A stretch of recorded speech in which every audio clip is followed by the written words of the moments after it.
तो हेलो दोस्तों, तो कैसे हैं आप सभी। आज हम फिर से लेके आ गए हैं आपके लिए एक और न्यू एनीमे जिसका नाम है काइजू नंबर 8। उम्मीद करता हूँ आपको ये एनीमे भी अच्छा लगेगा। तो चलिए शुरू करते हैं। एपिसोड की शुरुआत में हम देखते हैं कि शहर में पेट्रोलिंग चल रही होती है, पर तभी एक काइजू वहां पर हमला कर देता है और पूरे शहर में इमरजेंसी घोषित हो जाती है और लोगों को सेफ जगह जाने के लिए कहा जा रहा होता है और बाकी सभी लोगों को उस शहर से दूर रहने के लिए कहा जाता है। तब हम देखते हैं फोर्सेस वहां आ जाती है और ये चेक करने लगती है कि काइजू के आसपास कोई प्रेजेंट तो नहीं है। और जब उन्हें इस चीज की कंफर्मेशन मिल जाती है कि कोई ह्यूमन नहीं है, तब वो उस काइजू पर मिसाइलों से हमला कर देते हैं। तब सभी लोग ये सब लाइव देख रहे होते हैं और एक लड़की कहती है आखिरकार इस पर कौन सी डिवीजन आएगी। ये चीज योकोहामा में हो रही है तो वहाँ पर जरूर 3rd डिवीजन ही आएगी। और तब हम देखते हैं हेलीकॉप्टर से 3rd डिवीजन नीचे उतरती है और वो लोग उतरते ही काइजू पर गोलियों से हमला करना स्टार्ट कर देते हैं, जिससे उस काइजू को चोट आने लगती है। और तब 3rd डिवीजन के कैप्टन काइजू की छाती पर अपनी तोप से होल कर देते हैं, जिससे वो काइजू पूरी तरह से फट जाता है और उसके बॉडी पार्ट्स पूरे शहर में फैल जाते हैं। और तब वहाँ पर क्लीनिंग टीम आती है। तब यहाँ काफका उस काइजू की बॉडी पार्ट्स को देखकर कहता है ये पूरी जगह तो बॉडी पार्ट से ही भरी हुई है, लगता है मुझे यहाँ पर ओवर टाइम भी करना पड़ेगा। और तब उसकी टीम को काम करने के लिए कहा जाता है और यहाँ शहर में मीडिया और सभी लोग 3rd डिवीजन की तारीफ कर रहे होते हैं और उन्हें काइजू को मारने के लिए और उनके शहर को बचाने के लिए थैंक यू कह रहे होते हैं। तब हम देखते हैं बहुत सारे लोग 3rd डिवीजन के कैप्टन आशीर से मिलने के लिए बहुत ज्यादा एक्साइटेड हो रहे होते हैं। तो यहाँ काफका और उसकी टीम अपना काम करना स्टार्ट कर देते हैं और काफका हमें बताता है कि सभी लड़ाइयों के बाद हमारी लड़ाई स्टार्ट होती है और यहाँ पर हमें कोई चेयर करने के लिए नहीं होता और ना ही कोई हमें थैंक यू कहता है, पर ये फिर भी काइजू के खिलाफ हमारी लड़ाई है। तभी एक ड्रोन उसके पास सैंपल लेने आया होता है और तब वो उसे सैंपल दे देता है और अपने साथी से कहता है मैं इसे यहाँ से नहीं काट पा रहा हूँ तो इसलिए मुझे फैट जैमिंग कटर लाकर दो। और तब वो देखता है उसका एक साथी एक ऑर्गन को लिफ्ट करने लगता है। तब काफका उसे लिफ्ट करने के लिए मना करने लगता है, पर हम देखते हैं तब तक बहुत ज्यादा देर हो चुकी होती है और वो ऑर्गन फट जाता है, जिससे गरम गरम खून उनके ऊपर गिरता है और उस पर्सन की स्किन थोड़ी सी जल जाती है। तब काफका उसके पास आ जाता है और उस पर दवाई लगाकर कहता है चिंता मत करो, कभी कभार ऐसा होता रहता है और हाँ इसके लिए वर्कर कंपनसेशन जरूर मांग लेना।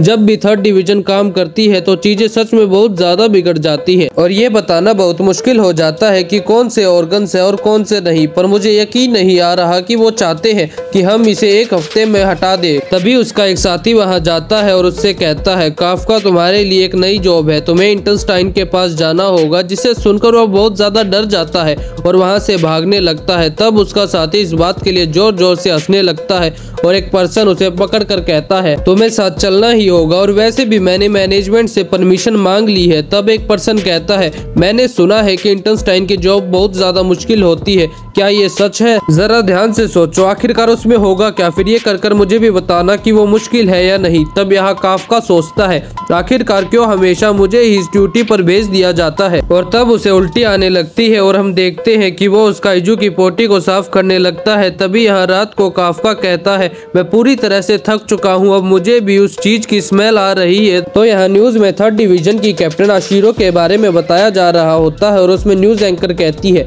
कैप्टन आशीरो अभी सिर्फ 27 साल की है, पर उसने इतनी कम उम्र में ही 100 से भी ज्यादा काइजू को मार डाला है। और तब काफका अपना बचपन याद करने लगता है जिसमें उसने आशीरो को कहा होता है कि वो दोनों मिलकर सारे काइजूस को खत्म कर देंगे। तब यहाँ काफका कहता है आखिरकार मैं इस जगह पर कैसे आ गया, पर रुको मुझे उस बारे में कुछ नहीं सोचना चाहिए। क्लीनिंग करना भी इम्पोर्टेंट जॉब है और इससे तो मैं सोसाइटी की मदद कर रहा हूँ, जिसकी वजह से मैं इतने अच्छे घर में रह रहा हूँ और अच्छा खाना खा पा रहा हूँ, क्या ये अच्छी बात नहीं है? और तब वो अगले दिन फिर से काम पर चला जाता है, जहाँ उसका एक साथी कहता है काफका आज हमारे साथ एक नया पार्ट टाइमर काम करना शुरू कर रहा है और इसका नाम इचिकावा है। इसका कहना है कि इसे भी डिफेंस फोर्स को ज्वाइन करना है और इचिकावा की तरह काफका भी कभी डिफेंस फोर्स ज्वाइन करना चाहता था, पर अब ये सब कुछ नहीं हो सकता। और अब ये यहाँ के फर्नीचर का पार्ट है, जिससे काफका को बिल्कुल अच्छा नहीं लगता और वो कहता है ऐसे बच्चे को डराना बंद करो। तो इचिकावा कहता है सुनिए सर, आखिरकार आपने हार क्यों मानी? मैंने बहुत ज्यादा कोशिश की, पर मैं जैसा कि तुम्हें बता चुका हूँ कि तुम चाहे जितना मर्जी अच्छे हो, पर कोई ना कोई तुमसे अच्छा जरूर होगा। और तुम ये भी कह सकते हो कि मैं ये जान चुका था कि मैं इस लिमिट से आगे नहीं पढ़ पाऊंगा। जब तुम बड़े हो जाओगे, जब तुम्हें भी इस बात का एहसास होगा, ऐसा कुछ नहीं होने वाला, क्योंकि मैं कभी हार नहीं मानूंगा। तो इसलिए जब तक मैं मरता नहीं तब तक मुझे कुछ पता नहीं चलेगा।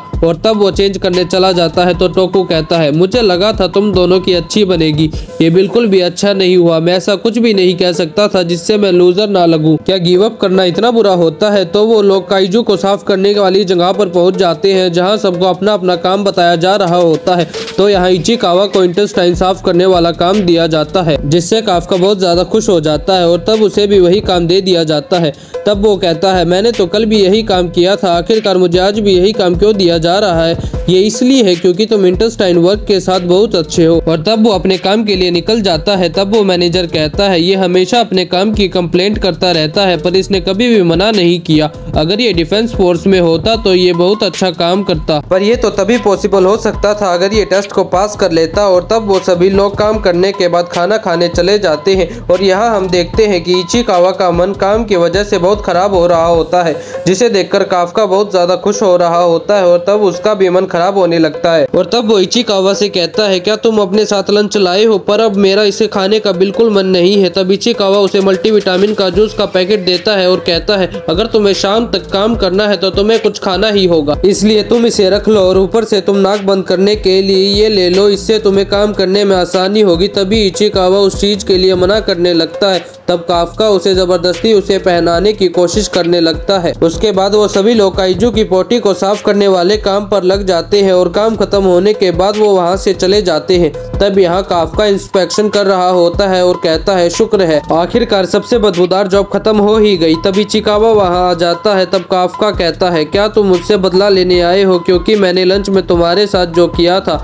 ऐसी कोई बात नहीं है, मैं आपका शुक्रिया अदा करने आया हूँ क्योंकि आप ही की वजह से मैं अपने पहले दिन टिक पाया हूँ, तो इसलिए थैंक यू। और हाँ, डिफेंस फोर्स की एप्लीकेशन के लिए वो लोग एज लिमिट को 32 कर रहे हैं क्योंकि उन्हें और ज्यादा यंग लोग नहीं मिल रहे हैं। वैसे मैं आपको ये तो नहीं बता सकता कि आप अपनी लाइफ के साथ क्या करेंगे, पर जब आपने पहले कहा था कि आप हार मान चुके हैं तब आप बहुत ज्यादा उदास लग रहे थे, पर मुझे इससे कोई फर्क नहीं पड़ता। और अगर मैं गलत हूँ तो आप इस चीज को यहीं छोड़ सकते हैं, मुझे उससे कोई प्रॉब्लम नहीं है। तो इसलिए good night Ichikawa, thank you, तुम सच में बहुत अच्छे हो। ऐसा कुछ नहीं है। पर तभी एक काइजू उसके ऊपर हमला कर देता है और जैसे ही उसे खाने लगता है काफका उसे बचा लेता है। और तब काइजू फिर से काफका पर हमला कर देता है, पर काफका उसे लात मारकर दूर फेंक देता है। इचिकावा, जल्दी यहाँ से भाग जाओ और जैसे ही तुम सेफ हो जाओगे वैसे ही डिफेंस फोर्स को इसके बारे में बता देना।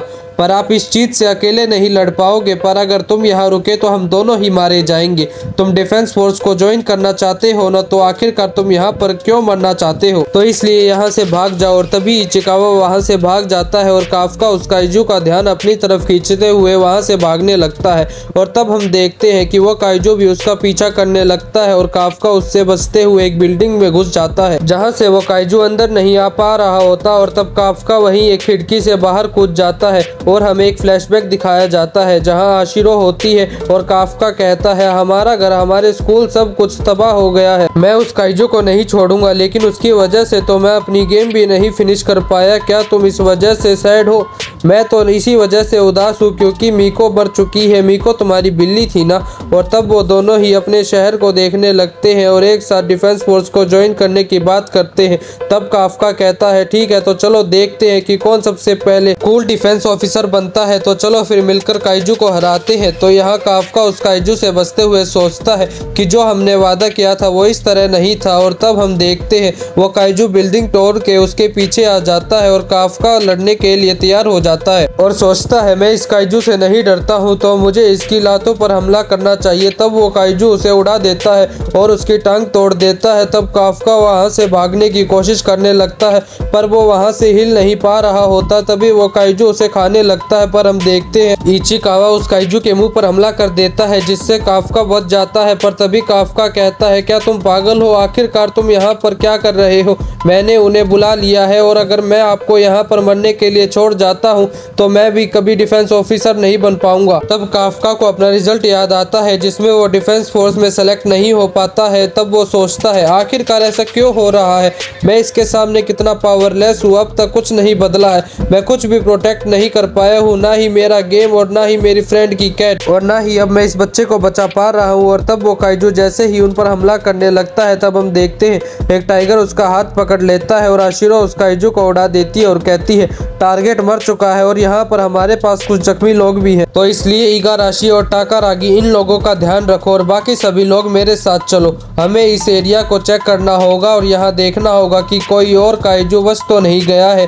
और तब उन लोगों को यहाँ हॉस्पिटल में भर्ती कर दिया जाता है जहाँ काफका सोचता है, आशिरो कितनी कमाल की है, उसने एक ही बारी में उस काइजू को हरा दिया और उसने तो मुझे काफी पीछे छोड़ दिया है। तो इचिकावा कहता है, सर जब वो काइजू अपीयर हुआ और आपने मुझे भागने के लिए कहा तो आपने वहाँ पर बिल्कुल सही डिसीजन लिया, क्योंकि अगर आप वहाँ पर नहीं होते तो मैं आज यहाँ जिंदा नहीं होता। आप सच में बहुत ज्यादा कूल है, आपको सच में डिफेंस फोर्स ज्वाइन करनी चाहिए। और हाँ, ये बिल्कुल आपके ऊपर डिपेंड करता है, मुझे इससे कोई फर्क नहीं पड़ता। तब इसे सुनकर काफका को अपना और आशिरो का वादा याद आने लगता है और वो सोचता है, ये बिल्कुल सही कह रहा है, मैं हमेशा चीजों से भागता नहीं रह सकता।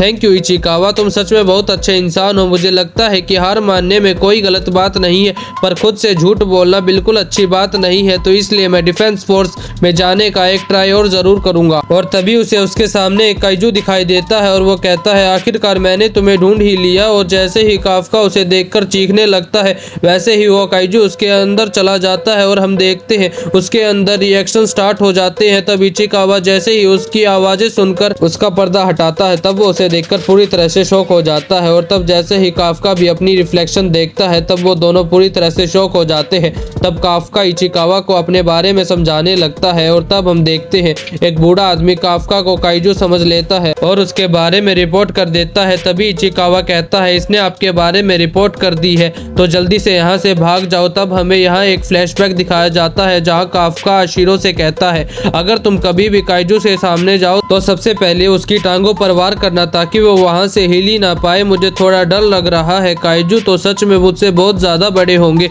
चिंता मत करो, क्योंकि जब भी तुम्हें डर लगेगा तब मैं हमेशा तुम्हारे साथ रहूंगा। यहाँ आशिरो सोचती है तुम झूठे हो और तब उसे फोन आ जाता है जिसमें उसे बताया जाता है कि एक हॉस्पिटल में काइजू को देखा गया है। तब वो कहती है, चिंता मत कीजिए, मैं अपनी टीम को लेकर जल्दी वहाँ आ रही हूँ और हम उसे मार डालेंगे। और इसी के साथ ये एपिसोड खत्म हो जाता है। अब अगर दोस्तों आपको ये एपिसोड पसंद आया हो तो जल्दी से वीडियो को लाइक कर दो, चैनल को सब्सक्राइब कर दो और कमेंट में बताओ आपको ये एपिसोड कैसा लगा। बाकी मिलते हैं एक और ऐसी ही इंटरेस्टिंग एनीमे वीडियो में।